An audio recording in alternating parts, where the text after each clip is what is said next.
A big thank you to our patrons for making this video series possible, especially Suchart, who stays at the Huntington Suite.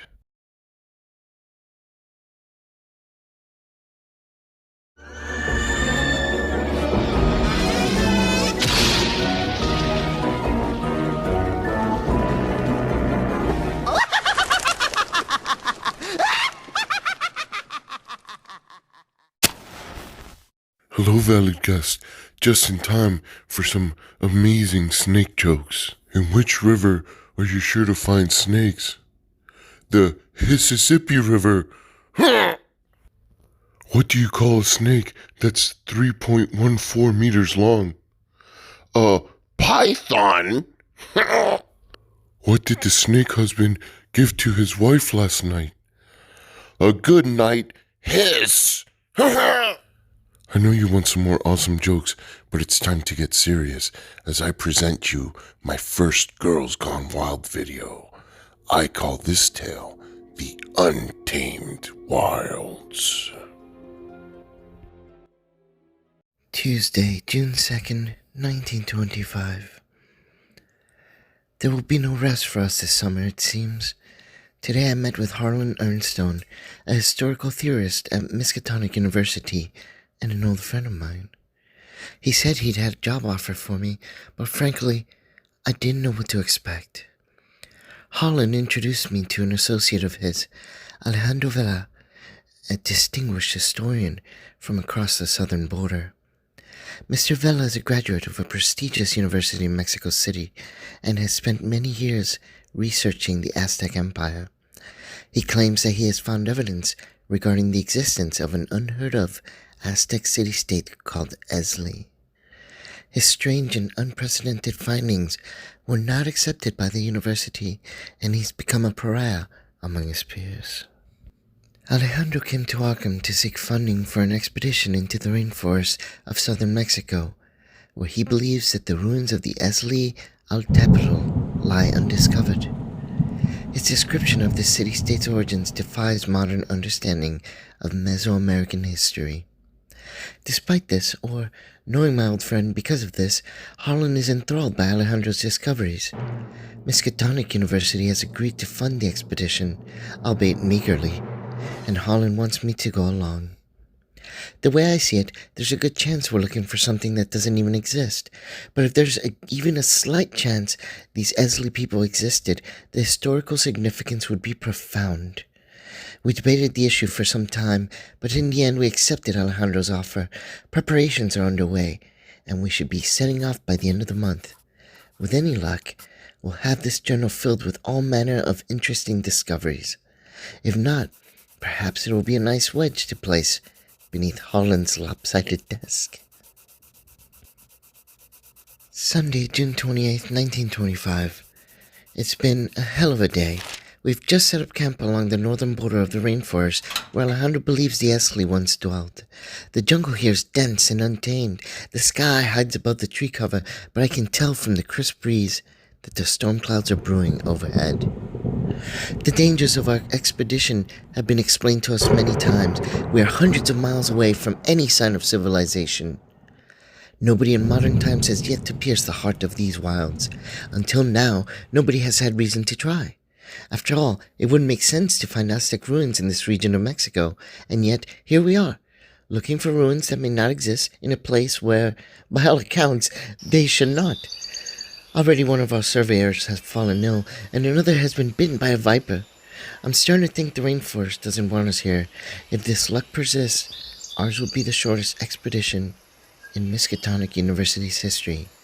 Tonight, we rest. Tomorrow, we venture into uncharted wilds. The expedition set out at the first sign of sunlight. The sounds of the jungle kept their brains consistently occupied, while the flying insects of the wild made sure their bodies had their share of action throughout. Needless to say, they began the foggy day without their full capacities. Lola had a blanket, so she was able to get restful sleep, but she insisted her mind didn't get much either. She had tried to scan the area last night with her binoculars, but saw what she thought were shadows dancing in the distance. If those were people, why wouldn't they approach the group? Ursula Downs and Mr. Rook, a portly man from Miskatonic University, set out before the rest of the group to explore the area. During their search, they came to a clearing.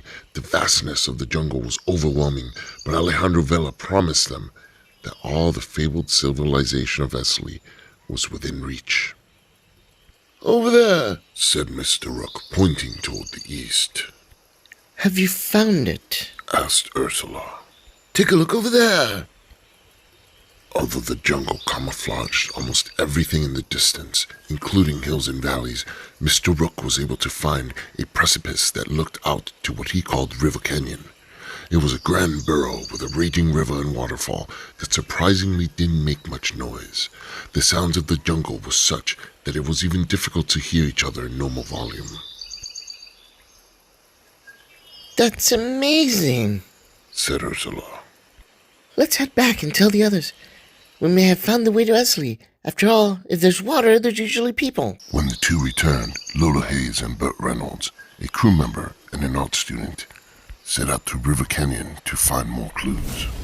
As a popular actress, Lola had played many roles, but this time she was playing the role of friend, as she wanted to help her friend Ursula on this expedition. And her confidence became more cemented as she realized what she was capable of. Bert, this is it. Wow, that's amazing. Just then, a pit viper slithered towards Bert.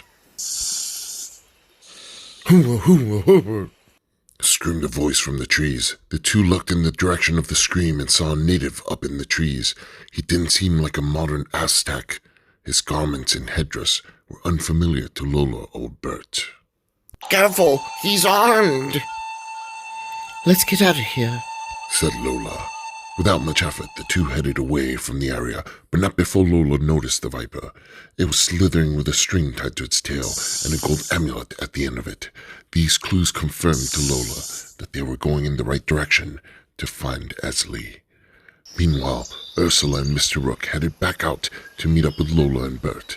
But with the sun already below the horizon, the two went north instead of east. After about a mile trekking through the wilderness, Ursula and Mr. Rook came to another clearing. It looks like a snake monolith. This must be the fabled Serpent's Haven. Look, there are hieroglyphics on it. I don't know what it says, but it definitely is a clue to Esli. Ursula pulled out her fingerprint kit and found numerous fresh prints. There were definitely humans in the area. She pulled out her magnifying glass and began to scan the area for more clues. Maybe I can decipher some... At that moment, a viper sank its fangs into Mr. Rook's legs. Mr. Rook, dear God! She ran to his aid and the viper scurried away. Ursula knelt by Mr. Rook's side and held his hand. Don't die on me, please, Mr. Rook. She squeezed his hand and felt a shiver run down her spine as she realized Mr. Rook had expired. She checked his pulse and confirmed that he was indeed dead. Oh, no! What am I going to tell everyone else? How could this have happened? She sat by his side for a while longer, mourning his death. Then she wiped away her tears and stood up. I have to be strong. We must find Esli from Mr. Rook. Back at River Canyon, Lola, Alejandro, and Bert continued to wade through the forest, trying to find their way back to camp.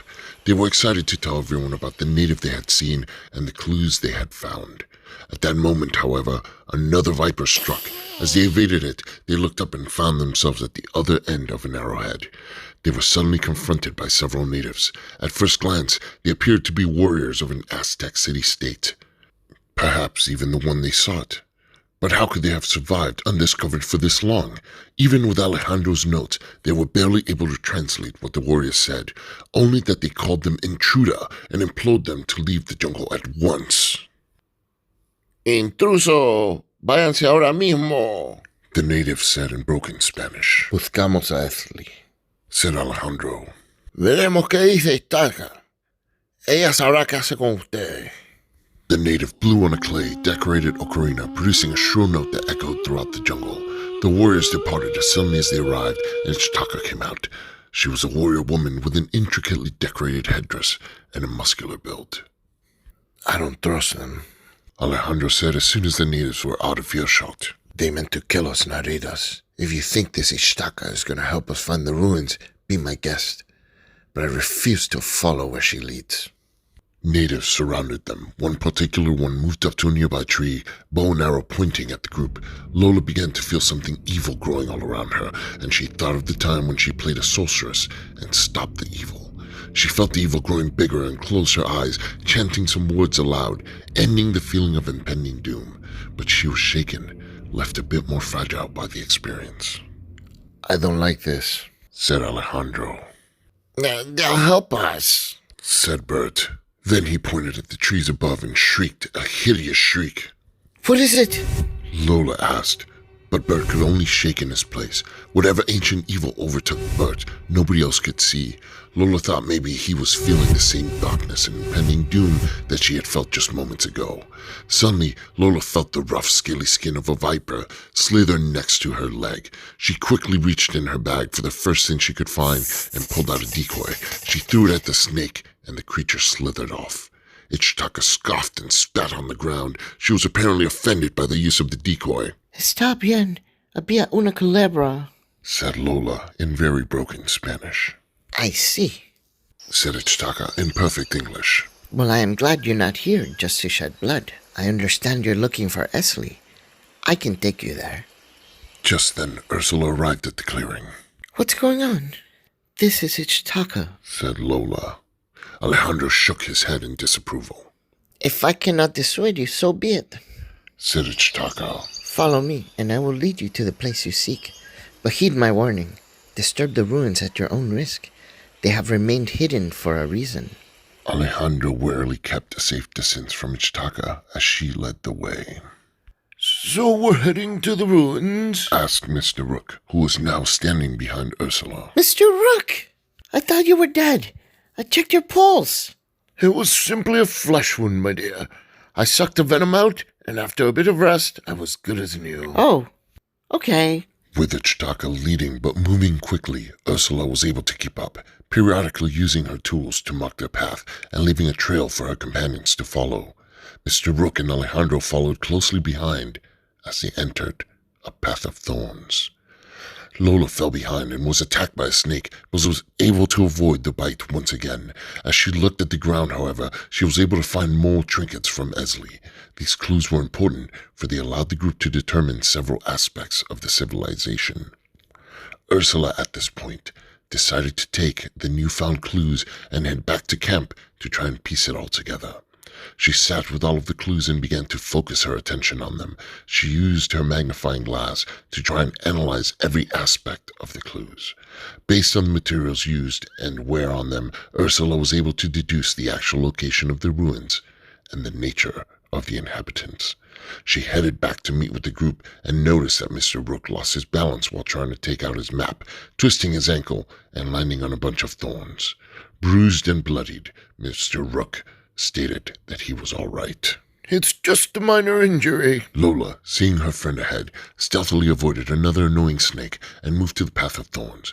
Scared of facing more snakes, she ran past Ursula and followed Ataka to a ruined temple. This is the Temple of the Fang, said Ataka. The snake Lola had just avoided then struck Ursula, but Ursula was able to swat it away with her backpack. She then caught up with Lola and the others at the ruins. This is not Esley, said Peter Silvestri, coming out of the ruins. What? How? Asked Lola, seeming very confused to see Peter there ahead of them. He was a star football player and boyfriend of Lola, and all the girls loved him. He had dated many of the girls in Arkham, and they had all loved him because he killed rats and spiders for them. He was so brave and confident. Don't worry, my dear. I was doing some exploring on my own. I've carefully analyzed the carvings on the walls of the ruins and can say with confidence that we should head back to camp. It's getting dark. This is not what we're looking for. As she was turning to leave, Lola noticed another amulet on the ground. It was decorated with what appeared to be a map of the area. Rudimentary, but helpful nonetheless. The group avoided several more vipers on the way back to camp, but tried to push through camp as quickly as possible. After hours of exploration and futile attempts to map out the wilds, the group was convinced something was watching their progress. stalking their every move.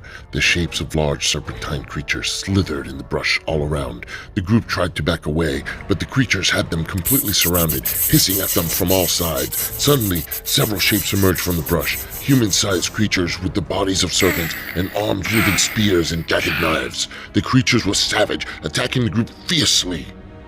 Somehow, they all managed to flee to safety, though the sensation that they were being watched remained. Although they survived the encounter, the group was confronted with a stark reality. This place was home to creatures beyond their understanding. Ursula then brushed up to a poisonous plant. Oh, I've got a special tooth that can help with this.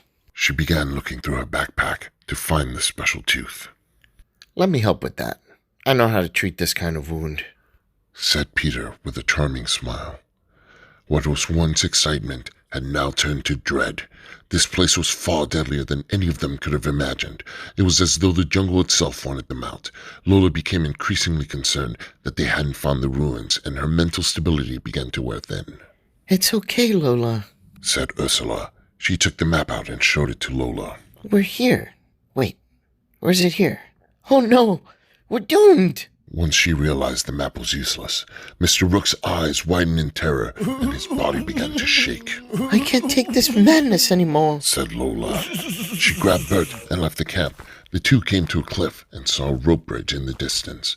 The two walked to the bridge and began to cross, and Lola took her map out to mark the bridge on it. Just then, a breeze pulled the map out of her hands and down into the depths below. Bert then began to shake and almost fell off the bridge himself. Horrified, the two headed back to land and sat down, taking deep breaths. Wait a minute. We haven't been here before. I think we're lost again, said Lola. She grabbed Bert by the hand and started to head back, but they were then confronted by a large brown serpent. She grabbed her trusty ancient blade and held it tightly, ready to do battle with the horrid creature. Lola, I'll distract it and you hit it on the head. Back at camp, Ursula began to feel stiff. Pain surged through her veins and her blood ran cold. Her skin began to grow scaly. Something strange was happening to her. Back at the bridge, Lola swung viciously at the creature, stabbing it with a near-mortal wound. The blade in her hands glowed with magic energy. Scared and desperate, she swung it again, this time cutting the creature's throat. It was clear she was now on the brink of insanity from the stress. After killing the creature, Lola and Bert decided to continue across the bridge. They got to the other side, but found that an overgrowth of plants blocked their way. This is too much, screamed Bert, grabbing at his chest and tumbling backwards. He then toppled over the ropes and fell to his death, hundreds of feet below. Back at the expedition camp, Ursula was still trying to make sense of the map and finally thought she knew where to go. Ironically, and unbeknownst to Lola and the now-deceased Bert, the rope bridge was the way to the ruins. Ursula headed that way with Ataka, Alejandro, and Mr. Rook, and together they cut down the overgrowth. But the exhaustion from clearing the brush made Ursula forget where they were supposed to go, getting the team lost once more. Then they saw Lola in the distance. Where's Bert? It was horrible, horrible, I tell you. He's fallen to his death, cried Lola. She pointed toward the rope bridge and then noticed Peter with the group. With Peter by her side, Lola now felt confident and led the group into a circuitous trail close to the canyon they had been at earlier. Investigating the trail, she felt they were very close to the ruins. Ataka looked at her with some suspicion. Alejandro noticed and wrote some notes on his notepad about Ataka's behavior.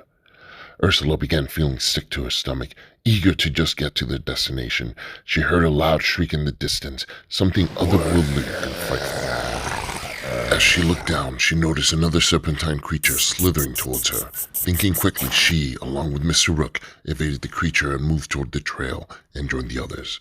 Lola, still leading the way, moved onward, running into a large ruined compound. But as she began to investigate the outer perimeter, she spotted another serpentine creature. Back, I say. Ursula was also confronted by a serpentine creature, but was able to evade it and move toward the ruins, aiding Lola in searching the area. The creature slithered away from the ruins.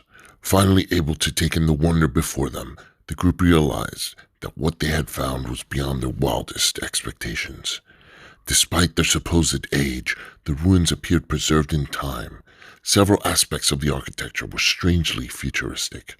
Ursula pulled a magnifying glass, spotting runes on the stone slabs, and deduced that these are indeed the ruins they had been searching for.